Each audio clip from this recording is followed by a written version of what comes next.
আন্তর্জাতিক চুক্তি অনুযায়ী শেখ হাসিনাকে বাংলাদেশে ফেরত দিতে হবে।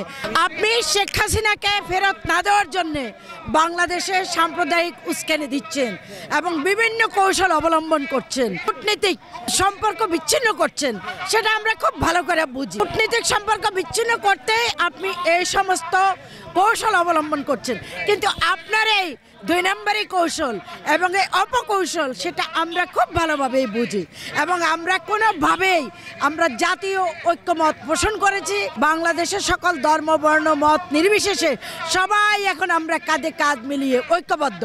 আপনাদের কোনো রকম সাম্প্রদায়িক উস্কানিতে বাংলাদেশের মানুষ আর পা দিচ্ছে না, পা ফেলবে না ইনশাল্লাহ।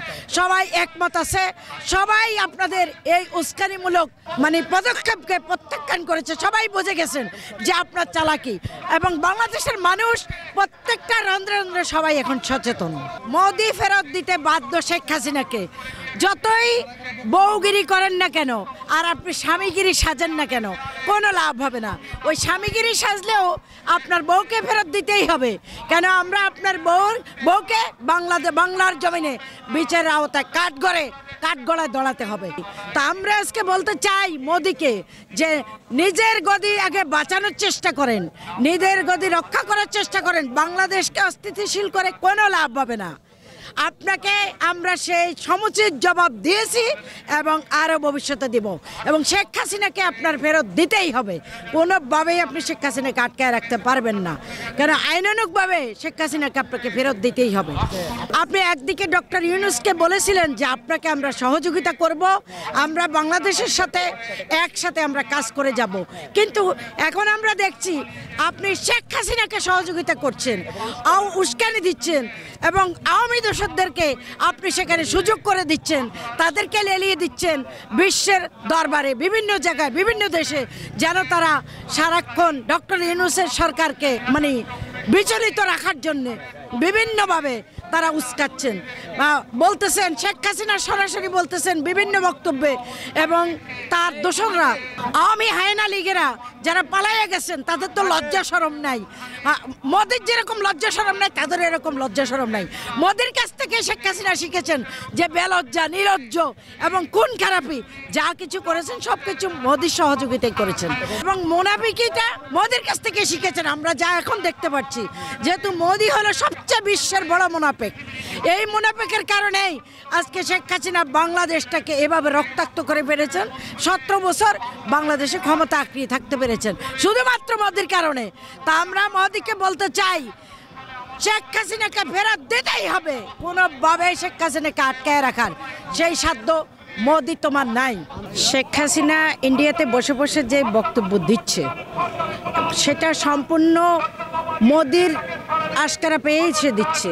মোদির সাথে সে একযোগ হয়েই কিন্তু সে বক্তব্য দেওয়ার সুযোগ পাচ্ছে, এবং মোদি খুব ভালো করে জানে যে শেখ হাসিনা বাংলাদেশে গণহত্যা করে সে পালিয়ে গেছে। সে সারা বিশ্বের কোথাও তাকে কেউ স্থান দেয়নি, কিন্তু মোদি সরকার তাকে স্থান দিয়েছেন, এবং এইভাবে তাকে বক্তব্য দেওয়ার সুযোগ করে দিচ্ছে হলো মোদি, ভারতের মোদি সরকার।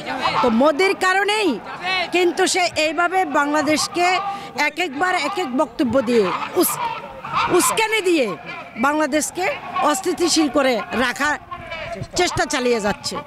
তা আমরা মোদি সরকারকে বলতে চাই যে শেখ হাসিনাকে যে এইভাবে বক্তব্য দেওয়ার জন্যে সুযোগ করে দিচ্ছেন এবং বাংলাদেশের সাথে যে সম্পর্ক বিচ্ছিন্ন করতে চাচ্ছেন, শুধুমাত্র কার জন্যে? শেখ হাসিনার জন্যে, শেখ হাসিনাকে বাঁচানোর জন্যে। সেই জন্যে আপনি বাংলাদেশের সাথেও সম্পর্ক বিচ্ছিন্ন করতে দ্বিধাবোধ করছেন না, এবং বাংলাদেশ এবং ভারতের যে একটা দ্বিপাক্ষিক একটা চুক্তি আছে, সেই চুক্তি অনুযায়ী শেখ হাসিনাকে ফেরত দিতে হবে। কেননা আপনাদের ভারতের একজন নেতা যার নাম উল্পা, কিন্তু বাংলাদেশ সরকার সেই চুক্তি অনুযায়ী, আন্তর্জাতিক আইন অনুযায়ী তাকে ফেরত দিতে বাধ্য ছিলেন এবং তাকে ফেরত পাঠিয়েছেন, ভারতে পাঠিয়েছেন। সুতরাং শেখ হাসিনা হিসাব করলে 1000 বার তাকে ফাঁসি দিলেও তার অপরাধে শেষ হবে না। সেই হাসিনাকে আপনি আশ্রয় দিয়ে রাখার জন্যে এবং তাকে বাঁচানোর জন্যে যে কৌশল অবলম্বন করছেন, সেটা আপনার কোনোদিনও সেই কৌশল সফল হবে না এবং সেটা হতে পারে না, সেটা হতে দেওয়া হবে না। আর শেখ হাসিনাকে যে আপনি বক্তব্য দেওয়ার সুযোগ করে দিচ্ছেন, আমি যেহেতু জাতীয়তাবাদী দল করি, সেখানে আমার দু একটা কথা আছে যে বিশ্বের যেখানেই আওয়ামী লীগের নেতৃবৃন্দরা, পালাইয়া যাওয়া নেতৃবৃন্দরা এবং খুনি হাসিনার দোসররা যারা বিশ্বের যেখানে পালাইয়া আছেন, তারা মাথাছাড়া দিয়ে বের হয়ে যে বিদেশের মাটিতে তারা বিভিন্ন রকমের মানে বাংলাদেশকে অস্থিতিশীল করার জন্যে শেখ হাসিনাকে ভার্চুয়ালে রেখে তারা বক্তব্য দিয়ে বাংলাদেশকে অস্থিতিশীল করে তুলছেন। আমরা অবিলম্বে বলবো, আপনারা যে যেখানে আছেন সেখানেই সেই দেশে তাদেরকে প্রতিহত করার চেষ্টা করেন, যেন তারা বাংলাদেশকে কোনোভাবেই অস্থিতিশীল করে তুলতে না পারে।